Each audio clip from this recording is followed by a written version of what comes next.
if we're being truthful there. Okay, so we have chapter 2. We're going to be going atoms and radioactivity. I'm never going to talk about the outline again, but there's your outlines in case you're ever wondering how they fit to the chapters. Subatomic particles are going to be organized to form all atoms. There's going to be 3 basic subatomic particles. These are going to be your protons, neutrons, and electrons. There's a fair number of you that have learned this before. Some of you may not remember it. Some of you may not have learned it, unfortunately. No problem. I'm redefining everything right now. So protons and electrons, these are going to be charged. Your neutrons are going to be neutral. That's why they're called neutrons, neutral. Protons are going to have like positive, right? And so protons have a positive charge, literally a positive charge, one positive charge, okay? They are the definition of a positive charge, right? Negative charge is going to be electrons. They have a negative charge. They are literally a electron has a negative charge of 1, okay? Because again, they're the definition of a negative charge. Overall, atoms are typically going to have no charge unless otherwise specified. Okay, so if we were to just take like aluminum on the periodic table and go, what does a normal aluminum have for charge? 0. Okay, normal aluminum has 0 charge. Normal chlorine, 0 charge. Okay, so structures of an atom. These are going to have protons and neutrons. They're going to be clustered together in a nucleus. Has everybody seen the football field out there? Yeah? Fantastic. Okay. All right. So if we were to take a nucleus, we would take one of those tennis balls from the tennis court near it. We would place that tennis ball in the middle of the football field, and that end goals would be actually the first orbital. Okay? Mm-hmm. Not even the largest orbitals out. That would be just the first orbital. Okay? So I'm going to give you figures of atoms, and they're always not proportional. Because if I actually gave you a proportional figure of an atom, you could see the orbital and nothing else. You just wouldn't be able to see the nucleus, too tiny. So you are 99.99% empty space. Okay? We all are. I know. I'm empty. Okay. So again, protons and neutrons are going to be clustered together in what's called the nucleus. Okay? If you're just referring to both of these things, you can call them a nucleon. Okay? Means one of these things. The electrons are going to be dispersed throughout the area around the nucleus. Essentially, they're going to be very light, very fast-moving little objects. They're zipping about, and they're zipping around the nucleus. Okay? They don't go in like circular orbits and stuff like you may have seen. That's wrong. The space occupied by electrons, this is called the electron cloud. It's literally where you have the highest probability of finding these electrons. Okay, that's it. It's just the space the electrons occupy. Because the electrons themselves are constantly moving, they're incredibly difficult to pinpoint. They're very small. They're incredibly light. They just pop in and out of existence everywhere. We can never pinpoint them down. Okay? And so we really just define, hey, where can we find these things? Okay?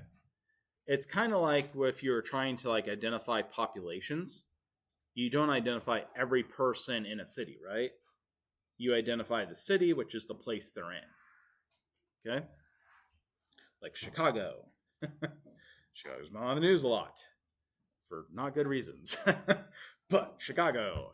Now, most of an atom is going to consist, of course, of empty space. The structures of your atoms, you're going to have these subatomic particles. They're very small.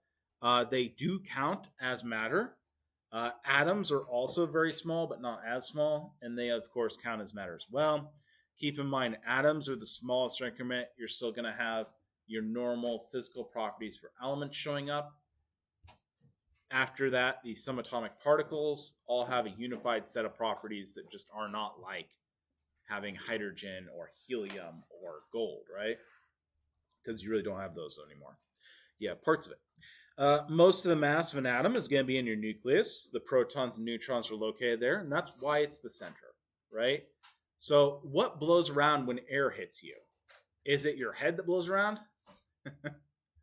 No, it's your hair, right? Why does the hair blow around? Mass. Yeah, it's light. It's a lot lighter, right? So the thing that moves around all over the place is the light stuff, isn't it? The heavy stuff sits there. And so that's the nucleus, the heavy stuff. Proton, neutron. The electrons are about 2,000 times less mass than a proton or a neutron. And so they're so little mass that we usually just ignore them, okay? But they do have mass, they are matter, and they weigh 2,000 times-ish less than a proton or neutron. Right here's our symbols. E minus, that's an electron. It has a -1 charge.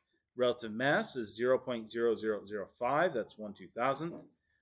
It is outside the nucleus because it's so light, it's going to pop around everywhere, okay? And it's that negative charge, so it stays attracted to your nucleus and tends to sort of orbit around it a bit, okay? Protons, it's going to be P or positive P, so P plus. +1 charge, relative mass is 1.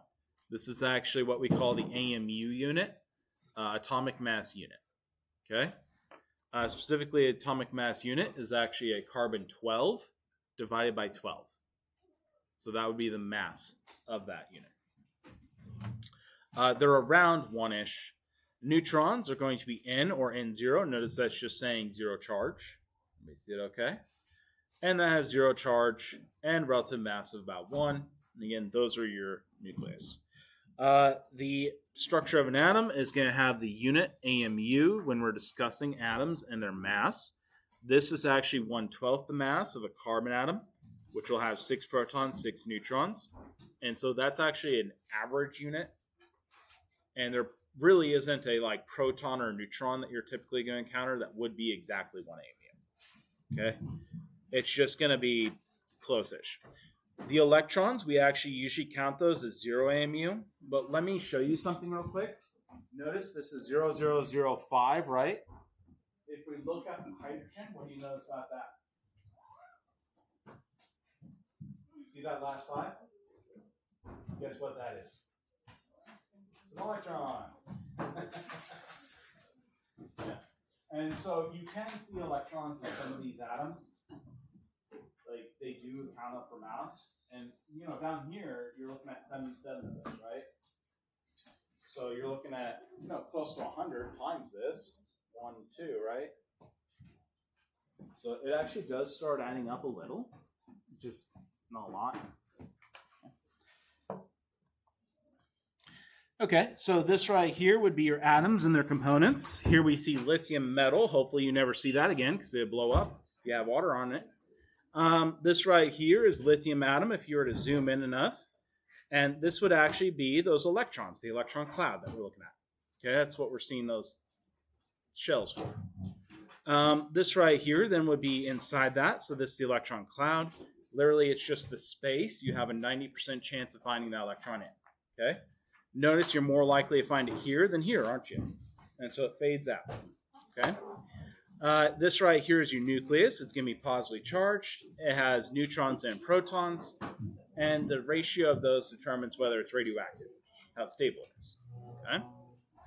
We're going to call that a day. I'll start up here next time. You all have a wonderful day. And I'll see you Thursday. I tried to open that pre-lecture assignment this morning, and it wouldn't let me. Like, when I opened it, it went to the book and said I still had to pay for it. Okay, are you using a free trial or? No, I already have the book. Okay. Because it charged me for it. Like, it did, like, the inclusive access. Mm-hmm. So, I think it was because I just tried to do it on my phone.